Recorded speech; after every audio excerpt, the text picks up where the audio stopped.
je suis Kana Evaris, agriculteur-éleveur. Bienvenue sur cette chaîne dont nous parlons d'agriculture, élevage et tous les business afférents à l'agriculture, élevage. J'ai recensé pour vous les 10 bases pour se lancer en agriculture, ce que j'appelle souvent les 10 éléments nécessaires à maîtriser avant de se lancer en agriculture. Autrement dit, si vous voulez avoir un champ de pommes de terre qui n'a pas de limite comme ceci, il serait mieux intéressant de prendre attache avec cette chaîne afin d'avoir ces 10 éléments essentiels et d'autres petits conseils qui pourront vous aider dans la gestion et le management de votre activité agricole. Après, dans le générique, on va aller suivant l'ordre chronologique pour permettre à chacun de voir comment démarrer son projet agricole.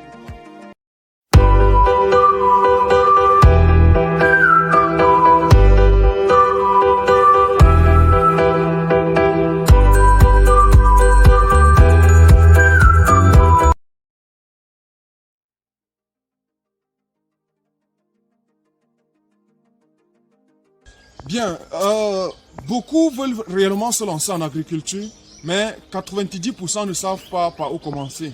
Ils ont peut-être le facteur foncier, c'est-à-dire le site où ils peuvent faire l'agriculture, mais ils ne savent pas exactement par où démarrer afin de se professionnaliser définitivement dans l'agriculture ou l'élevage ou l'agro-industrie ou l'agroalimentaire. Voici donc les 10 éléments qui vous seront nécessaires pour vous fixer un objectif palpable et pratique, réaliste et mesurable. À la fin de cette vidéo, je vous donnerai un élément indispensable.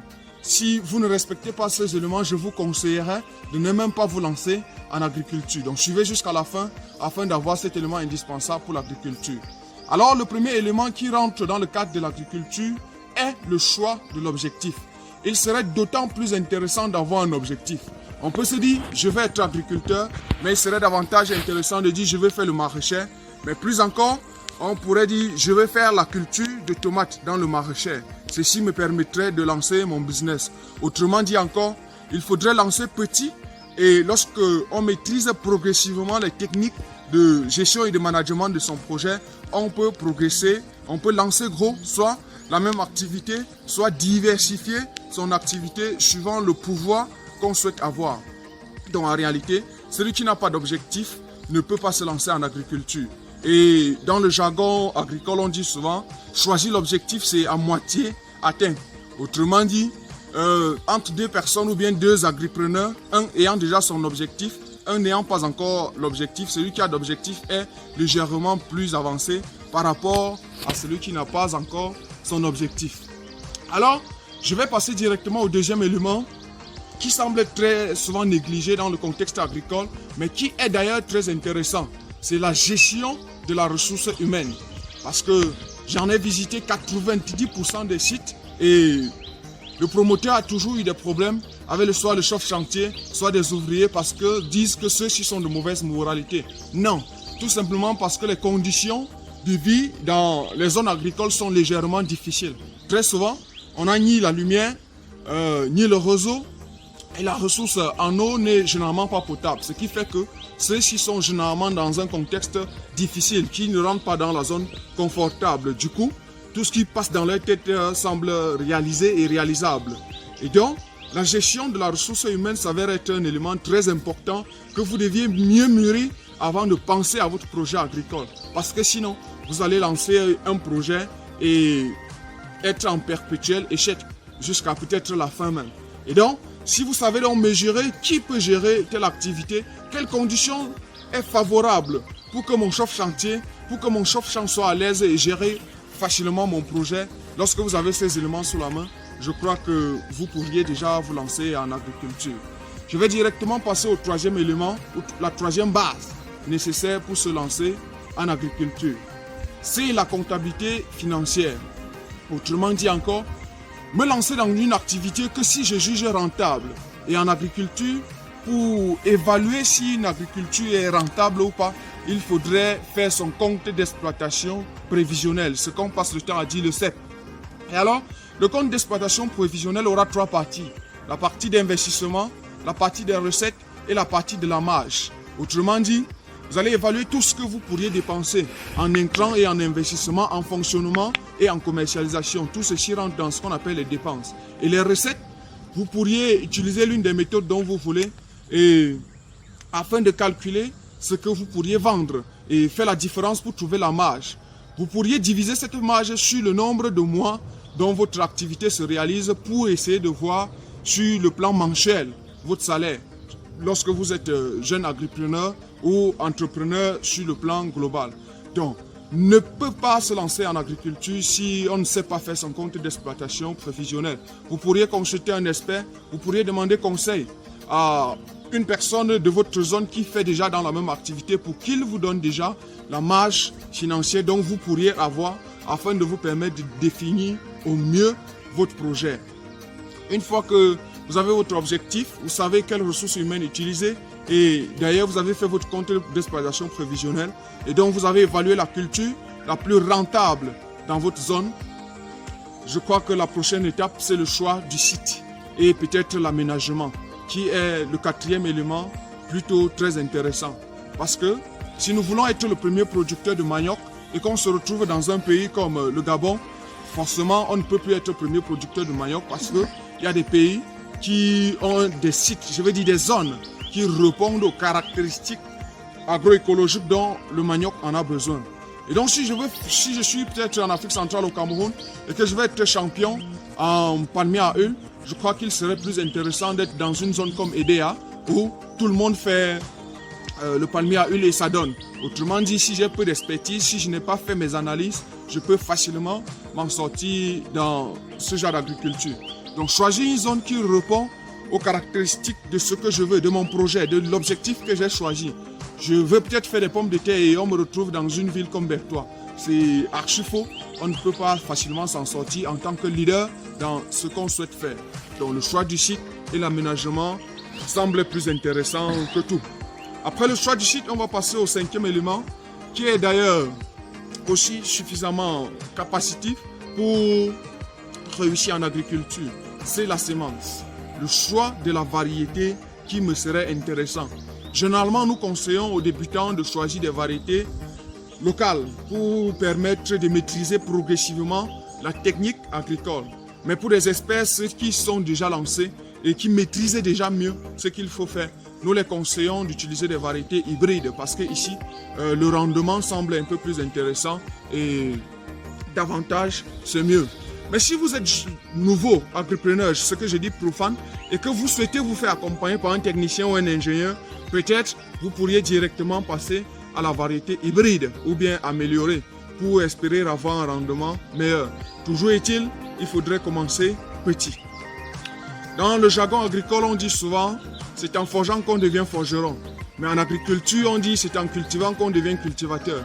Ça veut dire il faudrait certainement déjà s'entraîner sur une petite surface avec une variété résistante afin de progresser et définir d'autres objectifs un peu plus intéressants.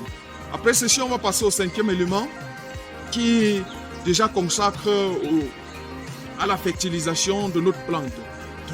La plante a besoin d'un certain nombre d'éléments pour se nourrir afin de nous donner le rendement attendu. Et alors, beaucoup ont raté beaucoup d'informations disant que mon sol est trop fertile, je ne vais plus mettre des engrais chimiques, biologiques et autres. Mais c'est faux parce que les éléments qui sont dans le sol sont prédisposés à nourrir les arbres ou les herbes ou toute la substance végétale qui est sur place. Quand je viens donc avec une plante, la plante a naturellement ces éléments nutritifs dont il a aussi besoin. Et donc, la meilleure manière, c'est de faire une analyse du sol pour définir exactement les besoins de la plante et définir et ressortir les éléments nutritifs du sol afin de faire une comparaison et voir comment ajuster. Si on ne sait pas faire l'analyse du sol, on peut demander l'aide d'un expert et naturellement, on peut demander conseil à une personne qui est dans le site ou bien dans la zone depuis fort longtemps et qui maîtrise mieux ce dont on parle. Après ceci, on passera tout simplement au sixième élément qui est l'élément suivant qui est naturellement le traitement phytosanitaire. Parce que beaucoup veulent se lancer dans le maraîcher, se disant que bon, je veux me faire un peu d'argent un peu plus tôt. La tomate ne fait que 3 mois, la pastèque ne fait que 2 mois et demi. Les pommes de terre ne font que 3 mois et demi. Le maïs ne fait que 3 mois. En gros, les cultures maraîchères, puisque le risque devient élevé, 3 mois, il faut peut-être investir 3 à 4 millions sur un hectare de tomates. Ça veut autrement dire le risque est gros. Et donc, il faudrait mettre tous les moyens à sa disposition pour réussir un projet de culture de tomates. Et l'enjeu principal qui a toujours dépassé les techniciens, le promoteur et même l'ingénieur, c'est le traitement phytosanitaire. Donc c'est un élément à prendre en compte et la meilleure stratégie, c'est de se renseigner quotidiennement auprès des vendeurs de phyto pour qu'ils donnent les meilleurs produits avec des matières actives les plus efficaces à l'heure où nous parlons. Ou encore, il faudrait tout simplement utiliser des produits de ceux qui utilisent les mêmes produits qui marchent. Autrement dit, si je fais la tomate à Yaoundé, dans la capitale du Cameroun, et si quelqu'un fait la tomate à 1 km de moi et qu'il utilise X produits qui contiennent tel élément comme matière active et que ça marche, je ferais mieux de me renseigner auprès de lui moyennant un certain échange afin qu'il me coach par rapport à cette culture-là et je me lance. C'est pour minimiser le risque. Toujours est-il, il faudrait avoir à ses côtés un phytopathologue pour être sûr qu'à tout moment, on peut faire des tests de maladies et s'en sortir plus facilement. Nous allons directement passer à l'élément suivant ou bien une base fondamentale suivante qui est le suivi. Quelque chose que je maîtrise mieux, depuis pratiquement 2014, chaque année au Cameroun, on lance plus de 2000 hectares d'avocatiers greffés. Mais malheureusement, moins de 20% réussissent. Pas parce que le sol ne répond pas aux caractéristiques de la plante qu'on appelle avocatier greffé, mais tout simplement parce que le suivi n'y est pas. Beaucoup disent que c'est un arbre, ce sont les cultures pérennes, ça nécessite moins de temps. Je viendrai chaque 3 mois pour regarder. Mais c'est archi faux parce que nous avons compris avec Aimé Césaire que la chaleur du noir faisait grandir la canne à sucre. Autrement dit, lorsqu'on veut se lancer en agriculture, on doit être présent. Si on n'est pas là, faisons autre chose, faisons notre business principal. C'est ce que beaucoup appellent faire l'agriculture à temps partiel. Pourtant, c'est le seul métier où il faut le faire à temps plein. Donc le suivi, il contient beaucoup d'éléments tels que le saclage, le butage en fonction de l'itinéraire technique qu'on ait choisi en rapport avec nos objectifs. Je vais directement passer à l'élément suivant, la technique culturelle. La technique culturelle. La technique culturelle ici, c'est tout simplement le choix de l'itinéraire que je vais utiliser. Je prends par exemple une culture comme le poivron. Le marché local demande d'avoir des petits poivrons.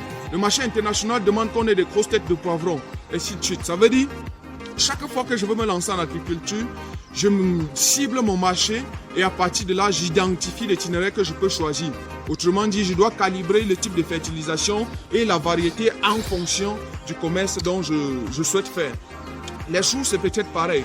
Beaucoup, dans le marché libanais, par exemple en Afrique centrale, aiment les petites têtes de choux. Pourtant, au Cameroun, en réalité, où on cultive presque toute la totalité du chou sous-régional, on aime bien des grosses têtes de choux, ainsi de suite. Donc l'itinéraire technique, c'est un élément aussi intéressant. Donc il faudrait d'abord cibler son marché avant de choisir la technique que je vais utiliser pour faire l'agriculture. Je vais passer au 10e et au dernier élément qui est très intéressant, qui par ailleurs est l'élément le plus fondamental, l'élément dont l'agriculteur aime bien. C'est la récolte et la commercialisation. Parce que nous faisons tout ceci pour avoir de l'argent. Et il faut donc, après avoir suivi une culture, récolter et puis commercialiser. Il y a un adage que les économistes et les experts du marketing disent souvent il faut vendre avant de produire. Mais néanmoins, dans le jargon agricole, on a un peu poussé des recherches et on a même dit il faut savoir où, quand et à qui vendre au moment où notre culture serait prête. Si on ne sait pas où vendre, si on ne sait pas à qui vendre et quand vendre, on ne peut pas se lancer en agriculture, on ne peut pas produire. Autrement dit, il faudrait cibler son marché. Une fois que le marché est ciblé, à base de ça, on peut se lancer suivant 1 hectare, 2 hectares, 3 hectares, en fonction de la capacité du marché. Surtout quand on veut se lancer ou encore lorsqu'on veut capaciter son business. Voilà donc pour vous les 10 éléments que j'ai recensés pour vous permettre déjà d'avoir une idée de ce qu'on appelle l'agriculture. Et nous vous demandons donc de vous abonner à cette chaîne afin d'avoir futurs éléments en agriculture qui puissent vous accompagner pour vous permettre de démarrer votre projet ou bien le renforcer dans ce que vous avez déjà lancé. Pour terminer, donc, je vais vous donner l'élément essentiel et indispensable sans lequel je ne conseillerais personne de se lancer en agriculture. C'est l'évaluation des terres. Beaucoup appellent cela l'analyse des sols. Mais l'analyse des sols est moins parce que l'évaluation des terres permet de savoir que votre sol est plus apte à la culture de pommes par rapport à la culture de choux. Lorsque vous avez donc fait l'évaluation des terres, il y a tout un profil pédologique que vous avez sous la main qui vous permet de savoir que si je fais la tomate ici, je peux générer peut-être un bénéfice de 2 millions par cycle. Si je fais la pastèque, je peux générer avec le même investissement 2,5 millions par cycle. Peut-être avec la même période, égale à 3 mois pour toutes les deux cultures. C'est pour ceci que l'évaluation des terres, il faudrait voir avec un expert qui peut évaluer votre terre avant de vous lancer en agriculture. Surtout que aujourd'hui l'agriculture se fait dans les zones rurales un peu reculées de la ville. On est peut-être à 10, 20, 30 km, là où on n'a jamais eu à faire l'agriculture. Donc on est en phase de test pour voir effectivement quelle culture peut donner. Juste l'aspect physique d'observation ne suffit pas. On peut bien observer et vous dire, bon, voilà, il faut telle culture pour ce sol-ci. Mais cela reste toujours moins efficace parce qu'il faut faire l'évaluation des terres. Donc c'est l'élément essentiel qui vous permettrait de vous lancer en agriculture. Si vous avez donc été convaincu, il faudrait vous abonner, activer la barre de notification et partager à qui aurait besoin de cette information. C'était Kanaï Paris. Merci.